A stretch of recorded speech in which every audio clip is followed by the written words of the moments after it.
दोस्तों जय भीम, जय भारत, नमो बुद्धाय। भाइयों बहनों, आप सभी का हमारे YouTube चैनल अम्बेडकरवादी एवं प्रकृति प्रेमी ऑफिशियल चैनल में हार्दिक स्वागत एवं अभिनंदन है। मैं हूं पंकज अम्बेडकर। दोस्तों जैसा कि आप सभी लोग जानते हैं, हमारा उद्देश्य है बाबा साहब के मिशन को, ज्योतिबा फुले, सावित्रीबाई फुले, पेरियार, ललय सिंह, कर्पूरी ठाकुर जी के मिशन को डोर टू डोर पहुँचाना। इसके लिए आप हमारी वीडियो को ज़्यादा से ज़्यादा शेयर कर दें, जिससे कि हम ज़्यादा से ज़्यादा लोगों तक पहुंच सके। दोस्तों जैसे कि हमने पिछले भाग में द्वितीय गोलमेज सम्मेलन के बारे में बताया था कि अछूतों के मानवीय हकों के खिलाफ कोई खड़ा था तो वो गांधी जी थे, और गांधी जी के इस व्यवहार की भारत में भी निंदा हो रही थी। और गांधी जी के इस व्यवहार को देखकर विठल भाई पटेल जैसे कांग्रेसी नेता तथा हॉरेल्ड लॉस्की जैसे निष्पक्ष नेता भी दुखी हो गए थे। वो कह रहे थे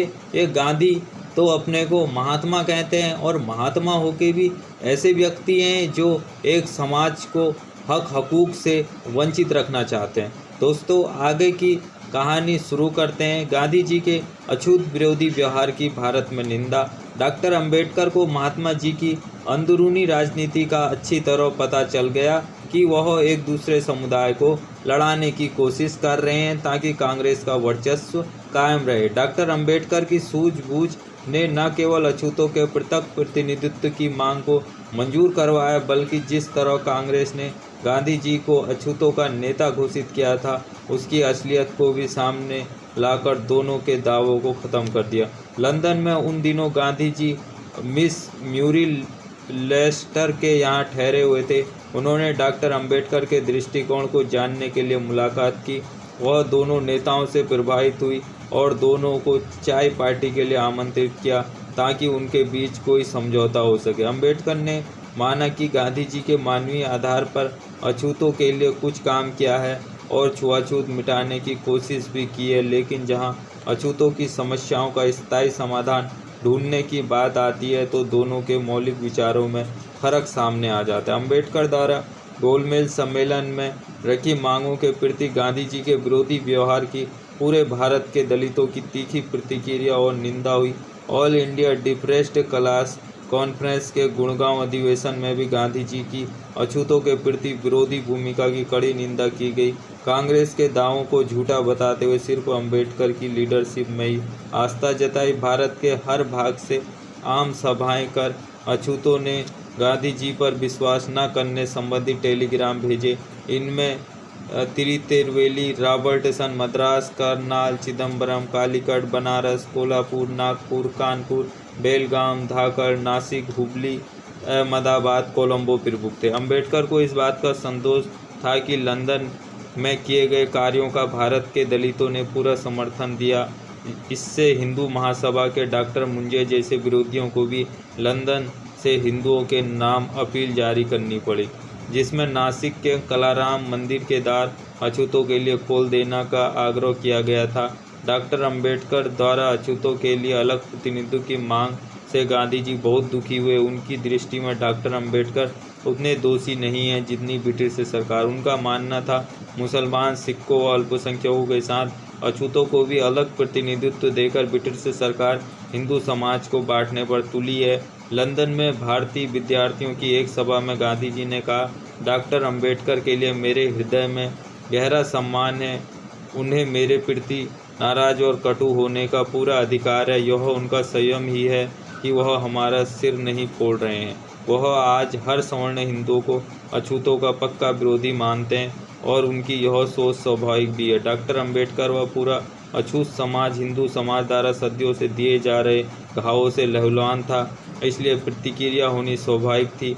दो महान देशभक्तों की अलग अलग पृष्ठभूमि के कारण गहरा वैचारिक मतभेद था। संघीय सरकार के लिए गठित उप समिति की बैठक में डॉक्टर अंबेडकर ने तटकर नीति आयोजित चर्चा में भाग लिया, जिसमें उन्होंने कई महत्वपूर्ण सुझाव दिए। लंदन में अपने व्यस्त कार्यक्रमों में से समय निकालकर अंबेडकर ने सम्मेलन में उठाए गए अछूतों के मुद्दों पर कई अखबारों में इंटरव्यू दिए।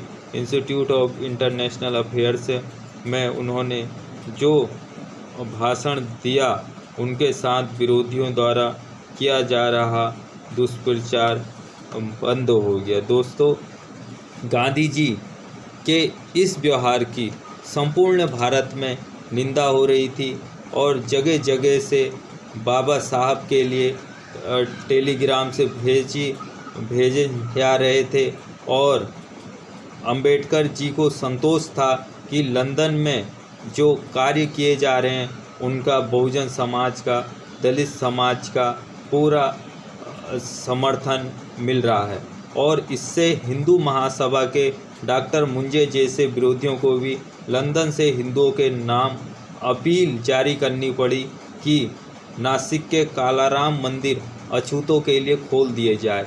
ये हिंदू महासभा वाले और महात्मा गांधी नहीं चाहते थे कि ये लोग आगे बढ़े।